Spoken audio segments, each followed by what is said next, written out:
Finland has welcomed the latest U.S. and European Union sanctions targeting Russia's energy sector, but says more pressure is needed to compel Moscow to end its war on Ukraine. Foreign Minister Elina Valtonen says that the conflict has become increasingly costly for Russia, with its economy struggling under the weight of sanctions. She stresses that pressure on Russia must be maintained even after the war ends. And for more now, Ms. Valtonen is here with me in the studio. Thank you for making the time to speak with us today. Thanks for having me. Let's start off with those recent sanctions by the U.S. and Europe targeting Russia's energy sector. What more do you think needs to be done? And are sanctions the only option on the table at the moment? These sanctions are very powerful, and it's great that we are able to move in lockstep now. It is so important to put pressure on the Russian economy because, of course, they use every revenue they get from more or less only their oil and gas sales to fund the war effort. And, of course, it is not sustainable, but unfortunately also the mindset in Moscow now seems to be that they are willing to sacrifice the well-being of their people to be able to wage this imperialistic war. And unfortunately, we are also witnessing that Russia's aggression does not limit itself to Ukraine only, but they are also waging what we call a hybrid warfare against the rest of the free world. So we need to be concerned, really. So then what do you think the next steps should be when it comes to the war in Ukraine and security in Europe? We are helping Ukraine defend itself, and Ukraine has massively ramped up its defense capabilities over the course of the past, especially 2 years. They have a defense industry which the rest of the world can definitely learn from. But then again, of course, the position is not fair. It's not good.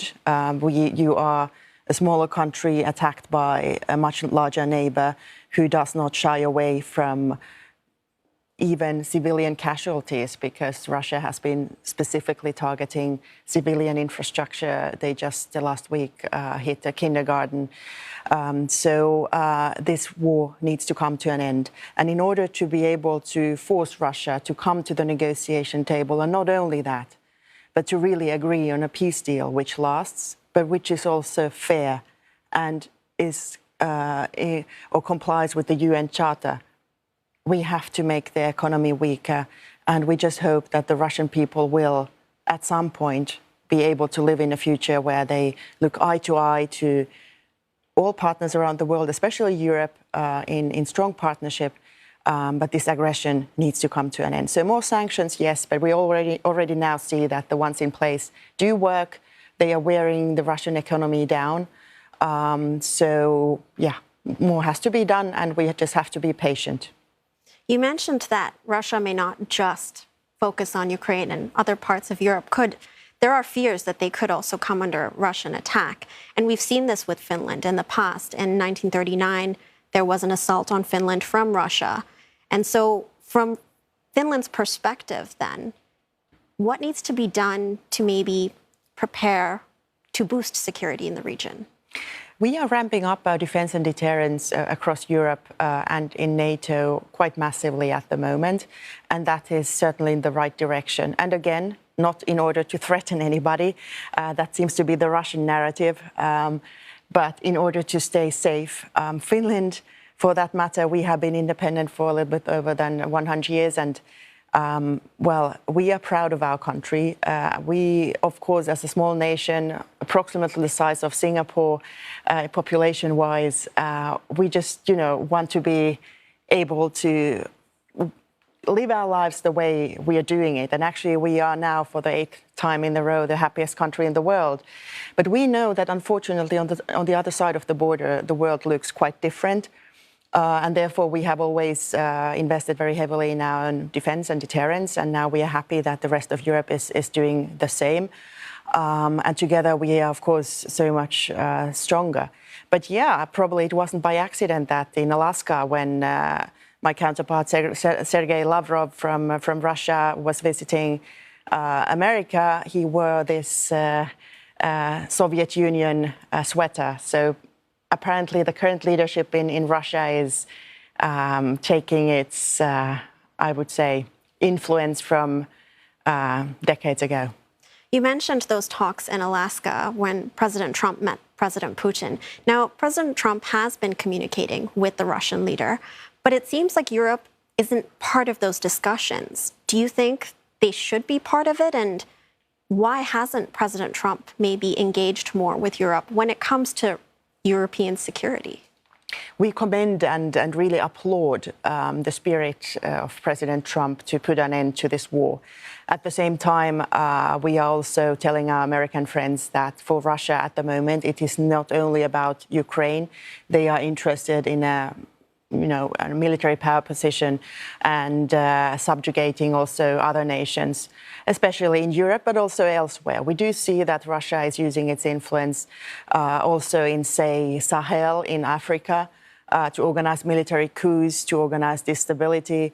And perhaps their aim is to also have migration flows towards Europe, which would further destabilize our continent. And that is obviously not something that the world wants. We just have to put an end to this. We need to be strong ourselves and at the same time try to put as much pressure on the Russian economy as only possible. But having said this, Europe is, of course, at the table because we decide on our sanctions, we decide on our defense and deterrence spending, which we are now ramping up. And third, of course, we decide by ourselves to which extent we aid Ukraine. And now we are obviously, if not the strongest, then, or at least the strongest, perhaps the only provider of military aid at the moment to Ukraine to be able to defend itself.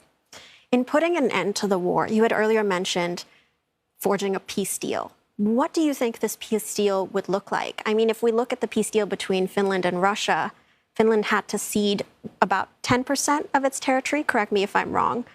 Do you think Ukraine will also have to give its territory away? The Moscow Treaty of Peace back in 1940, when indeed this happened, luckily Finland was able to remain sovereign and free, and we never became part of the Soviet Union, which gave us the opportunity to, live in a market economy and have civil freedoms and everything that we hold dear. But that was a time before the United Nations and the UN Charter were agreed on. So the world needs to understand that if we now, accept a peace deal, which essentially tears apart territorial integrity and the sovereignty of nations, the key components of the UN Charter and international law, that will have global implications. And most certainly small nations, larger nations can't feel free anymore because then we kind of accept that you can use violence to change borders.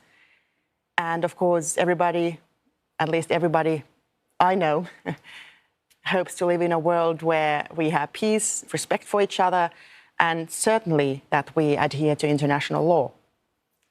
Looking at your visit now to Asia, you've visited Kuala Lumpur, Jakarta, and now you're here in Singapore.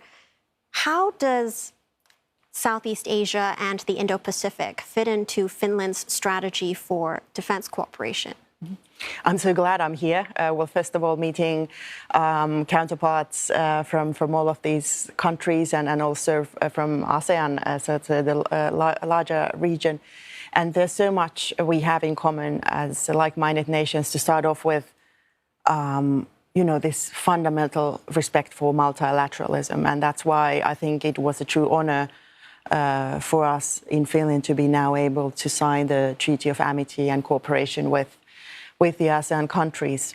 So that's for one. Second, of course, we have a lot of trade and investment interest here, of course, going back and forth. And I think we can do so much more on that side. But certainly, Finland has quite a sophisticated defense industry. And not only that, we are focusing also the civil bit of defense. We talk about comprehensive security, which at the end of the day, it starts in the minds of the people because you need to be able and willing to defend your country. And you need to know that in times of crisis, it doesn't even have to be a military attack, which we hope we will never be a victim to, what to do in such a situation. So this is a model which we talk about a lot with our counterparts here as well and what it requires from society. You mentioned Southeast Asia. What about Finland's stance when it comes to relations with China? We have a very similar position like the rest of Europe. And of course, as the European Union, we are formulating our China strategy, and Finland does not deviate from that. We do a lot of trade with China, but at the same time, we have been very vocal about that as well, that we do look actually with great sorrow at the growing relationship between Russia and China, because essentially China is facilitating Russia to wage the war against Ukraine. And it is pitiful not only for Ukraine, but it is certainly against international law, and it is an issue for the entirety of Europe. And we can't have that. So that is what we are also openly telling our Chinese counterparts, that we would wish for them to use their leverage to have Putin end its brutal and illegal war. Thank you so much for sharing your insights with us, Minister. Thank you. We were speaking to Finland's Foreign Minister, Elina Valtonen.